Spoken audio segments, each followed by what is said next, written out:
students, myself Vinay Srivastava. Welcome to all in my channel Study English Online. Dear students, today we are going to read the chapter The Ramapuram Tiger, written by Kenneth Anderson. Dear students, this is the part 3rd of the chapter. So let us discuss the remaining portion.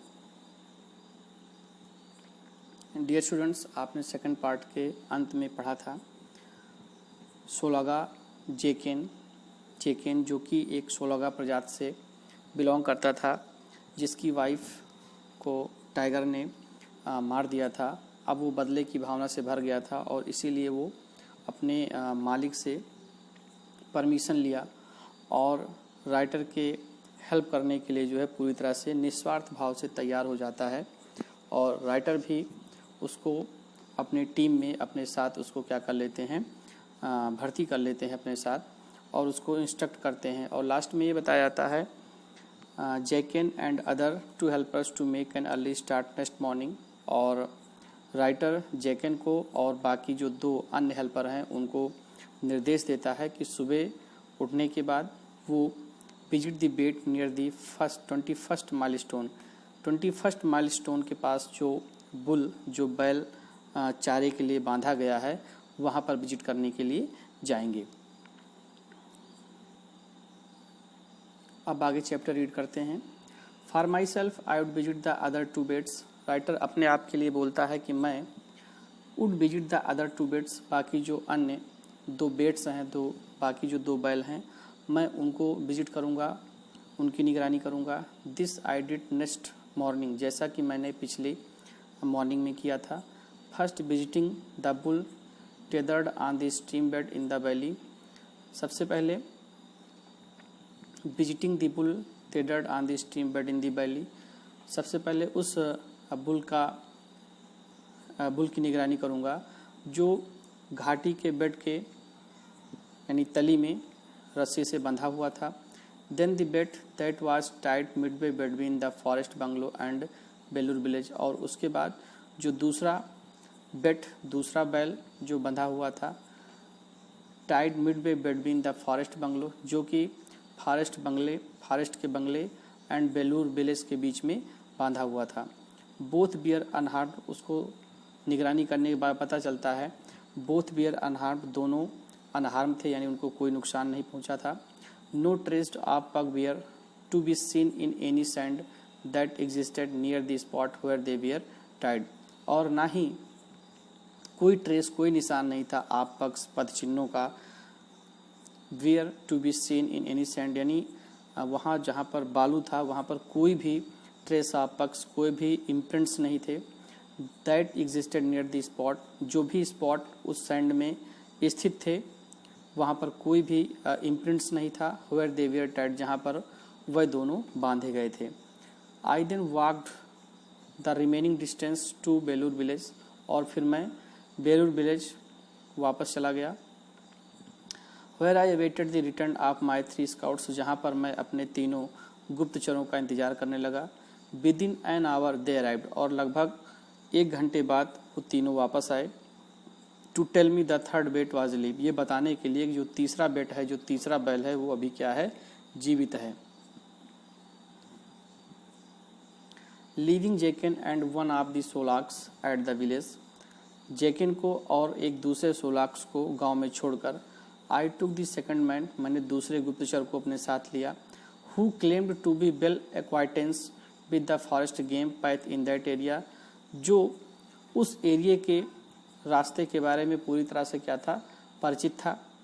And walked westward till we entered the foothills of the Biligirirangas, और हम दोनों चलते हुए westward दक्षिण की ओर चले। Till we enter the foothills of the Biligirirangas, और फिर बाद में हम बिलगिरिरंगाज की पहाड़ियों में प्रवेश किए।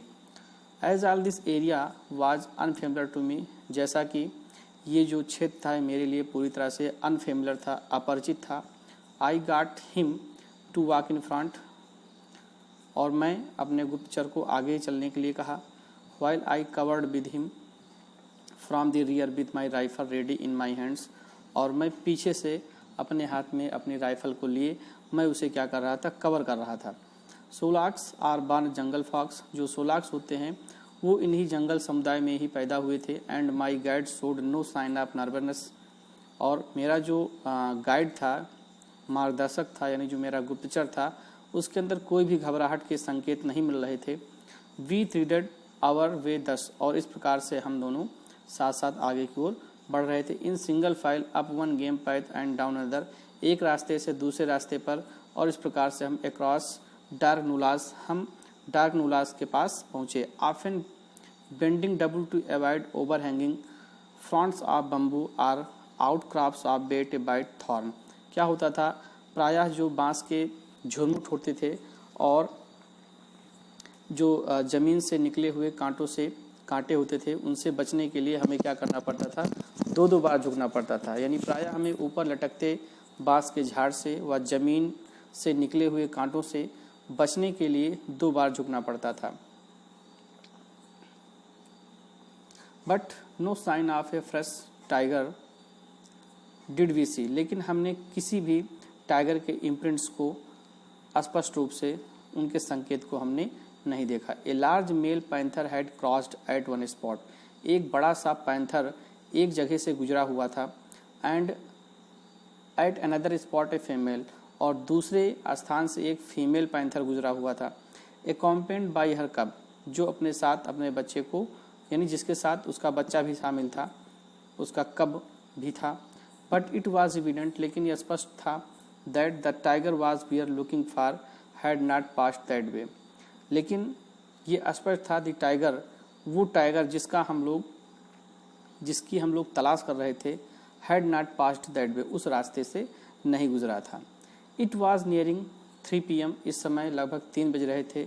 Before we got back to the forest lodge, और हम लगभग उसी टाइम पर फॉरेस्ट लॉज पहुँचे। एंड लेट कूड लंच, और जो हमने जो लंच किया वो क्या था, बिल्कुल ठंडा हो चुका था। It was well past 7 by the time, इस समय लगभग 7 बज चुके थे। I got back to the bungalow, में वापस फिर से बंगले पर गया। I slept soundly that night, मैं उस रात साउंडली, बहुत ही चैन से मैं सोया। नार did the morning call of any tiger disturb me, और उस रात मुझे किसी भी टाइगर के मॉर्निंग की आवाज़ को मैंने नहीं सुना, और ना ही मैं उस आवाज़ से डिस्टर्ब था, यानी कोई आवाज़ में उस रात सुनाई नहीं पड़ी। Early morning found me on my way to visit the other 2 baits, और प्रातःकाल मैंने अपने आप को दूसरे जो अन्य बाकी के 2 बेट्स थे, जो चारा था, यानी जो 2 बैल बंधे थे, मैं उनको देखने के लिए निकल पड़ा। बोथ बियर अनहार्म, दोनों अनहार्म थे, यानी अभी उनको कोई नुकसान नहीं पहुंचा था। Returning to the forest lodge, जंगल के लॉज में वापस आने पर, आई एट ए फ्रूगल मील, मैंने हल्का भोजन किया। And then walked towards Belur, और फिर बेलूर गांव चल पड़ा। Carefully watching the road for pug marks, और सावधानी पूर्वक रास्ते में उनके इम्प्रिंट्स को क्लोज नोटिस करते हुए जा रहा था। No tiger had passed that way, उस रास्ते से कोई भी टाइगर नहीं गुजरा था। एंड 9:15 AM, लगभग सुबह के 9:15 पर, फाउंड मी अवेटिंग माई हेंचमैन, यानी 9:15 पर मैं वहाँ पहुँचा और अपने हेंचमैन का, अपने कर्मचारियों का इंतज़ार करने लगा। दे रिटर्न बिफोर 10, वो लगभग 10 से पहले आ गए थे। दिस टाइम टू रिपोर्ट, इस बार उन्होंने मुझे सूचना दिया, that the bait had been killed and removed by a tiger, कि वो जो बेट है, वो जो बुल है, बैल, उसे मार दिया गया है। And removed by a tiger, और उसे एक टाइगर रिमूव करके ले गया। Which had contrived to bite through the threading rope, जो रस्सी में थ्रेडिंग रोप जो रस्सी में बंधा हुआ था, और उसे काट कर ले गया। Fortunately I had come prepared for such an eventuality, और सौभाग्य से मैं संभावित घटना के लिए पूरी तरह से तैयारी करके आया था, यानी प्रिपेयर्ड था।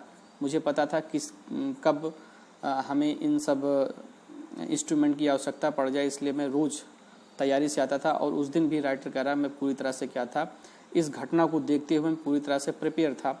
And had brought my torch, और मैं अपने साथ अपनी torch and other night shooting kit, और बाकी अन्य नाइट शूटिंग किट को लाया था। विद मी इन ए हैवरसेक, एक हैवरसेक एक झोले में जो एक बैग होता है जिसे पीठ पर रख के चलते हैं। Bagby went as fast as could, and shortly after midday had reached the spot where the bull had been tied. Bagby went, वापस हम लोग चल पड़े, as we could, जितनी तेज हम लोग जा सकते थे, and shortly after midday, और लगभग midday मध्याह्न के समय, reached the spot, हम लोग उस स्थान पर पहुँचे, where the bull had been tied, जहाँ पर वो बैल बांधा गया था। The tiger's pug marks in approaching the bed, उस बेड के नज़दीक पहुंचने पर जो टाइगर्स पग मार्क्स थे, जो टाइगर्स के इम्प्रिंट्स थे, बियर अपेरेंट इन सॉफ्ट अर्थ, वो उस सॉफ्ट ज़मीन पर बिल्कुल अपेरेंट थे, दिखाई पड़ रहे थे, लगभग सम 20 फीट अवे, जो लगभग 20 फीट की दूरी पर थे। And an examination showed that the killer was a tigress and not a tiger, और एग्जामिन करने के बाद ये पता चला कि जिसने अटैक ये जो इम्प्रिंट्स थे वो मेल टाइगर के नहीं थे बल्कि फीमेल टाइगर था, यानी टाइग्रेस का था। Darkness had set in by the time, और इस समय डार्कनेस हो गया था, अंधकार हो गया था। I left the little village on the last lap of my journey to the forest bungalow, और मैं उस लिटिल विलेज से फॉरेस्ट बंगले की ओर चल पड़ा। But as one of our baits was tied at a point about half way between the village and the bungalow in a glade not far from the road, लेकिन उन beds में से एक बेड, यानी उन बैलों में से एक बैल जो कि about half way between the village and the bungalow, जो कि गांव और बंगले के बीच में एक far from the road, सड़क से कुछ दूरी पर एक ओपन स्पेस में एक खुले हुए मैदान में बांधा हुआ था। इट अकर टू मी, मुझे ऐसा लगा, दैट आई वुड पे इट ए विजिट, कि वहाँ मुझे एक बार विजिट करना चाहिए, यानी उस बैल को मुझे जाकर देखना चाहिए। Why this idea came to me, ये विचार मेरे पास क्यों आया, मेरे मन में क्यों आया, आई कैन नॉट टेल, मैं नहीं बता सकता। Particularly as I had already looked it that morning on my way to Belur, और विशेष रूप से as I had already looked it, मैं पहले से ही बेलूर जाने वाले रास्ते से सुबह सुबह मैं इसे एक बार देख चुका था, एक बार विजिट कर चुका था। इट वाज एन इम्पल्स, लेकिन फिर भी ये एक इम्पल्स था, एक आवेगपूर्ण था, एक उत्तेजना थी। And I have spent my life responding to impulse, और मैंने अपना सारा जीवन अपने आवेग को रिस्पॉन्ड करने में गुजार दिया। I turn off along the little footpath, और मैं उस छोटे से रास्ते से चल पड़ा। That led away from the road, जो रोड से होकर टुवार्ड्स द क्लियरिंग, जो एक साफ सुथरे मैदान की ओर जाता था। Where the bait was tied, जहाँ पर वो बैल बांधा गया था। इट वाज क्वाइट डार्क, इस समय बिल्कुल अंधेरा हो गया था। Except for the diffused glow, केवल वहाँ पर किसकी रोशनी थी, diffused glow from the stars, तारों की फैली हुई रोशनी थी। दैट सोन ब्राइटली, जो सोन ब्राइटली चमक रहे थी। इन ए क्लियर ब्लू ब्लैक स्काई, एक साफ सुथरे नीले ब्लैक आसमान में केवल उन्हीं तारों का प्रकाश जो है चमक रहा था। I came up to the small wild fig tree beneath, मैं एक अंजीर के वृक्ष के नीचे आया। विच माई बेट वाज टाइड, जहाँ पर मेरा जो बेट था, यानी वो जो बैल था वो बांधा हुआ था। The shadows were deeper there, वहाँ पर जो वृक्ष की जो शैडो, जो छाया थी वो काफ़ी डीप थी, काफ़ी गहरी थी। And the bait was moreover a brown one, और जो बेट यानी जो बैल का जो रंग था वो भी ब्राउन था। I could not see it, और मैं उसे देख नहीं पा रहा था। Till I came very close, और फिर देखने के लिए मैं उसके बिल्कुल नज़दीक गया। When it lumbered to its feet, और तब वो अपने पैर को लंबर करने लगा, पटकने लगा। As if startled at my approach, जैसे कि वो मेरे आने से स्टार्टलेड हो गया हो, डर गया हो। Even as I was startled by its sudden action, यहाँ तक कि मैं भी उसके अचानक से इस प्रकार के एक्शन, इस प्रकार की प्रक्रिया से मैं भी स्टार्टलेड हो गया था, मैं भी डर गया था। इट वाज स्टिल अनहार्म्ड, और देखने के बाद पता चला कि अभी क्या है, अनहार्म्ड है, यानी अभी इसके ऊपर किसी प्रकार का कोई अटैक नहीं किया गया था। I walked around it to the other side, मैं इसके दूसरे ओर टहलते हुए गया। टू इंस्पेक्ट, ये निरीक्षण करने के लिए, the rope that held it by the hand leg, कि जो रस्सी उसके पिछले पैर में बंधी हुई थी उसको देखने के लिए गया। In case it had become twisted, और देखा तो वो जो रस्सी बंधी हुई थी वो आपस में ट्विस्ट थी, उलझी हुई थी। एंड एट दैट मोमेंट, और उसी क्षण, द मैन ईटर चार्ज, और उसी समय क्या होता है, जो मैन ईटर यानी जो टाइगर था उसने अटैक कर दिया। It was fortunate for me, मेरे लिए सौभाग्य की बात थी, that I had moved to other side of the bull, कि मैं बैल के दूसरी ओर मूव कर गया था। व्हिच कॉन्सिक्वेंटली, जिसके परिणाम स्वरूप, came between me and the tiger, जिसके परिणाम स्वरूप जो बैल था वो मेरे और टाइगर के बीच में आ गया। बट आई कन्फेस, लेकिन मैं ये एक्सेप्ट करता हूँ, that I was taken totally by surprise, कि मैं पूरी तरह से डर गया था, पूरी तरह से सरप्राइज हो गया था। और देखा, there was a tremendous woof from the jungle from which I had just emerged, और जंगल से आया हुआ जो एक ये ह्यूज, एक ट्रेमेंडस जो बीस्ट था, एनिमल था, देखने के बाद वो बहुत ही लगा, बहुत ही ट्रेमेंडस, बहुत ही विशालकाय था। यानी टाइगर को जब राइटर ने देखा तो उसे लगा कि जो जंगल से जानवर आया हुआ है, जो बीस्ट आया हुआ है, काफ़ी ट्रेमेंडस है, काफ़ी विशाल है। द बुल स्वंग राउंड, बैल उछलकर दूसरी ओर गया। आई लीव्ड बिहाइंड इट, और मैं भी इसके पीछे कूद पड़ा।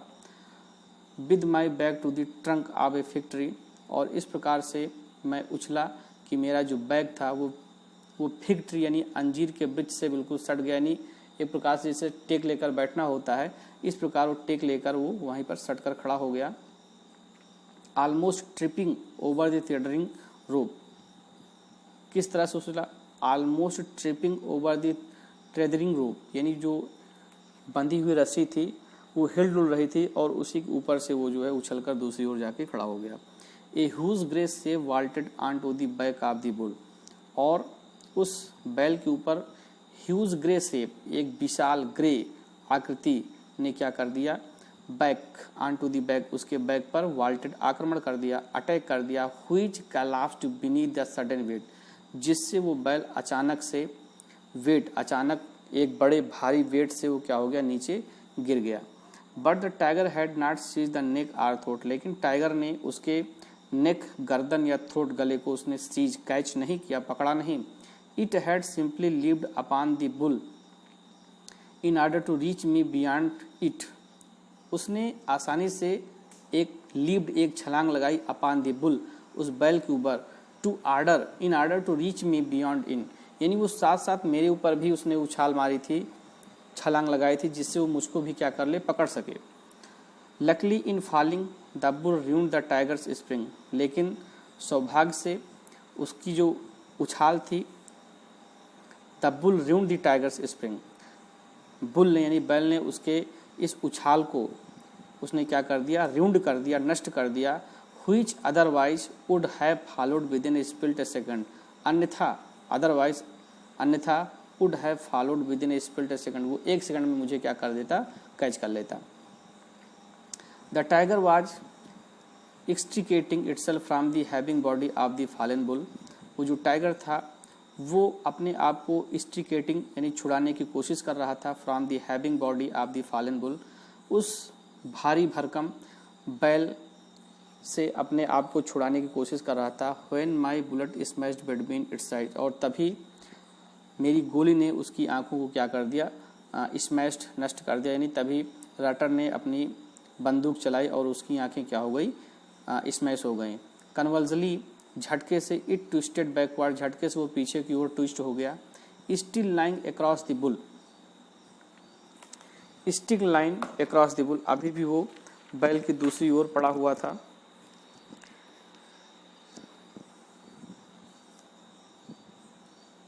which now staggered to its feet with the tiger over its back, the head and forequarters sagging forwards. which now, जो अब अपने पैर को बाघ के साथ उसकी पीठ पर लड़खड़ाता है, सिर और आगे का धड़ आगे की ओर बढ़ने की कोशिश करता है, आगे की ओर हो जाता है। ऑटोमेटिकली एंड विदाउट थिंकिंग, बिना सोचे समझे, I fired my second shot at a spot, और बिना सोचे समझे ऑटोमेटिकली मैंने एक दूसरा शॉट किया, दूसरी बार बंदूक चलाई। Which I judged to behind the tiger's left shoulder, जिससे मुझे लगा कि वो कहाँ पर जाके लगी गोली, behind the tiger's left shoulder, tiger के बाएं शोल्डर में जाके लगी, ऐसा उसको आभास हुआ।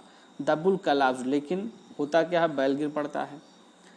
The tiger rolled off the bull and towards me, अब टाइगर उस बैल की तरफ और मेरी ओर आने की कोशिश करता, बढ़ने लगता है। As my third shot took it in the throat, और तभी वो तीसरी बार बंदूक चलाता है, राइफल को, टुक इट इन द थ्रोट, और वो तीसरी गोली उसके गले में जाकर लगती है। द बुल नेवर मूव्ड, अब वो जो बैल था वो अब हिलडुल नहीं रहा था। द टाइगर किक्ड कन्वल्सली, और टाइगर ने झटके के साथ किक किया। And then at last all was still, और फिर कुछ समय के बाद सब कुछ बिल्कुल शांत हो जाता था, शांत हो गया। The light from the torch on the rifle revealed that the my first bullet had smashed the tiger's skull, मेरे राइफल की जो टॉर्च थी उससे मैंने देखा, रिवील, उससे जो दिखा, जो प्रकट हुआ, दैट माई फर्स्ट बुलेट, जो मेरी पहली बुलेट थी, had smashed the tigers skill, उससे टाइगर की जो स्कल थी, उसकी जो खोपड़ी थी वो नष्ट हो गई थी। My second had been too low, मेरी जो दूसरी गोली थी राइफल की वो काफ़ी लो थी। The heavy 0.405 missile had ploughed through the end of the tiger chest, और वो उस टाइगर के चेस्ट से गुजरी and blown a tremendous hole in the bull's side, और चीरती हुई वो ब्लोन ए ट्रेमेंडस होल, उसने एक विशाल होल कर दिया इन बुल्स साइड, बुल की बॉडी में, यानी उस बैल के बॉडी में एक विशाल होल कर दिया, बड़ा छेद कर दिया। माई थर्ड बुलेट, और उसकी जो, यानी मेरी जो तीसरी बुलेट थी, एक क्वाइट अननेसेसरी वन, उसकी कोई ज़रूरत, मतलब तीसरी गोली मारने की कोई आवश्यकता नहीं थी, इसलिए इसमें कहा गया quite unnecessary, had passed through the tigers throat, वो तीसरी गोली कहाँ लगी थी, टाइगर के थ्रोट में लगी थी, लीविंग ए गैपिंग होल, और उसमें भी गोली इस प्रकार लगी कि काफ़ी गैप हो गया, यानी काफ़ी बड़ा होल हो गया। But I had killed the poor bull, लेकिन अब वो लामेंट करता है कि टाइगर को मारने के चक्कर में उसने क्या कर दिया, उस बेचारे बुल को मार दिया। That had unwittingly saved my life, जिसने अनजाने में, धोखे से अनजाने में मेरे जीवन को बचाया, मेरी लाइफ को सेव किया। माई हैंड्स वेयर ट्रेम्बलिंग, मेरे हाथ जो है उस समय काँप रहे थे। माई नीज वोबल्ड, और मेरे जो घुटने थे, यानी उसके जो पैर थे वो भी लड़खड़ा रहे थे। Suddenly I felt very very sick, अचानक से मुझे बड़ी वीकनेस महसूस होने लगी। द